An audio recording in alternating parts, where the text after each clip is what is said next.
आदरणीय राष्ट्रपति जी, आदरणीय उपराष्ट्रपति जी, श्रीमती ओमिता जी, डॉक्टर थॉमस मैथ्यू, उपस्थित सभी वरिष्ठ महानुभाव, मैं सबसे पहले आदरणीय प्रणव दा को उनके जन्मदिन पर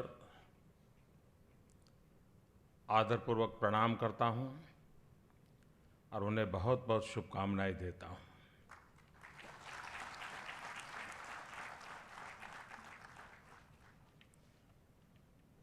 सार्वजनिक जीवन में अनेक लोगों के साथ कार्य करने का मुझे सौभाग्य मिला है।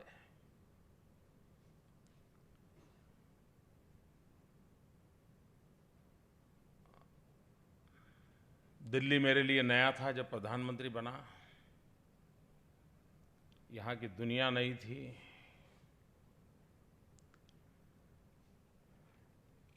जो सुनता था वही समझता था, ऐसा नहीं था। उस समय राष्ट्रपति जी ने पद की मर्यादाओं के बाहर उंगली पकड़ करके मुझे चलाया, महत्वपूर्ण विषयों पर मेरा मार्गदर्शन किया और प्रारंभिक उस दिनों में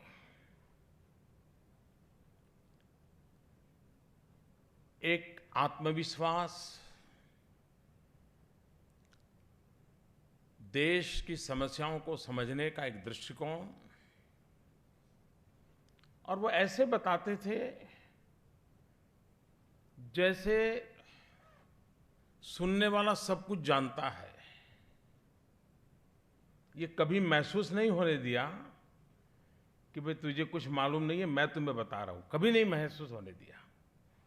यानी अपने आप में एक बहुत बड़ी विशेषता थी कि जिसका मुझे बड़ा लाभ मिला। उनके विशेषताओं का, गुणों का जितना वर्णन करूं उतना कम है, लेकिन मेरा सौभाग्य है कि मुझे उनके साथ कार्य करने का अवसर मिला है। बहुत कुछ जानने का, समझने का, सीखने का सौभाग्य मिला है। आज उनके जन्मदिन पर ईश्वर से यही प्रार्थना करेंगे कि लंबे कालखंड तक आपका मार्गदर्शन मिलता रहे, आपके अनुभव का लाभ देश और दुनिया को मिलता रहे। आज यहाँ 3 ग्रंथों का लोकार्पण हो रहा है। राष्ट्रपति भवन में ये एक ऐसी गतिविधि जो लंबे अरसे तक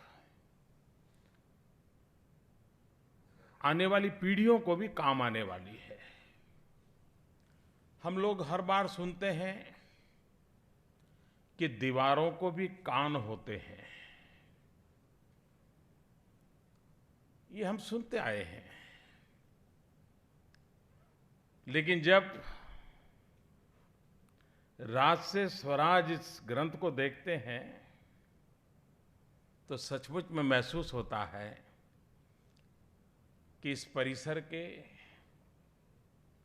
हर पत्थर में, हर पेड़ में, हर पौधे में, पूरे परिसर में एक इतिहास संजोया हुआ है।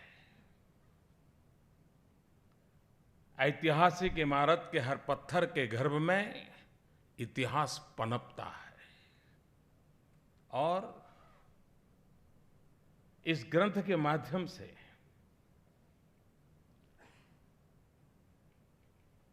इतिहास की उस गाथाओं को संग्रहित करने का प्रयास किया गया है जो पेड़ पौधे पत्थर से जुड़ी हुई है, जिस इरादे से बना हुआ भवन जनशक्ति के सामर्थ्य से कैसा रूप बदल देता है। राष्ट्रपति भवन जन सामान्य की आशा आकांक्षाओं का भवन कैसे बन जाता है, ये उससे हम अनुभव कर सकते हैं। यहाँ 2 ग्रंथ और भी लोकार्पण हुआ है। इंद्रधनुष, राष्ट्रपति भवन में जो कला संस्कृति को प्रोत्साहन दिया जाता है, उसको संग्रहित करने का एक प्रयास है। कला कभी भी राज्य आश्रित नहीं होनी चाहिए, लेकिन कला हमेशा राज्य पुरस्कृत होनी चाहिए। और मैं राष्ट्रपति जी का आभारी हूं कि भारत के भिन्न भिन्न कोने की इस कला संस्कृति परंपरा को पुरस्कृत करने का एक निरंतर प्रयास यहां हुआ है। और जब एक कला या कलाकार, उसकी कलाकृति, उसको इतने बड़े आशीर्वाद मिल जाए तो वो अपने आप में वैश्विक रूप धारण कर लेती है। दुनिया में संगीत जीव मात्र के जीवन का हिस्सा है। जीव मात्र कह रहा हूं मैं, मनुष्य नहीं कह रहा हूं। जीव मात्र के जीवन में कला, संस्कृति, संगीत का अपना एक प्रभाव है। लेकिन हम देखते हैं कि भारत की दुनिया को एक बहुत बड़ी देन है। तन को डुलाने वाले संगीत की कमी नहीं है, लेकिन मन को डुलाने वाला संगीत इस धरती की देन है, जो मन को डुलाता है। और वैसा इंद्रधनुष की रचनाओं में ये प्रतिबिंबित होता है। राष्ट्रपति भवन ये सिर्फ ईंट चुने पत्थर से बना हुआ नहीं है। यहाँ पर रहने वाला हर व्यक्ति अपनी जिम्मेवारियों को निभाते हुए राष्ट्र के गौरव की चिंता करता है। वो एक गुलदस्ता भी तैयार करता है तो उसके दिमाग में रहता है कि मेरा ये गुलदस्ता जिसके हाथ में जाएगा, मेरे देश की पहचान लेकर के जाएगा। मेहमानों को कोई खाना खिलाता होगा तो उसको ये नहीं लगता है कि चलो आज शाम को वो भूखा न चला जाए। उसके मन में रहता है कि मैं वो खाना बनाऊं ताकि मेरे देश की कोई याद लेकर के कोई जाए। ये काम इस राष्ट्रपति भवन के परिसर में हर छोटे मोटे व्यक्ति के द्वारा होता है।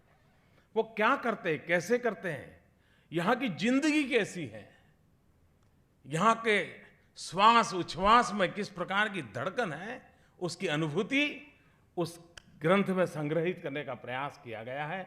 और इसलिए जीवन से लेकर के पत्थरों में पले हुई जिंदगी तक को जानने का प्रयास इन 3 ग्रंथों के द्वारा हुआ है।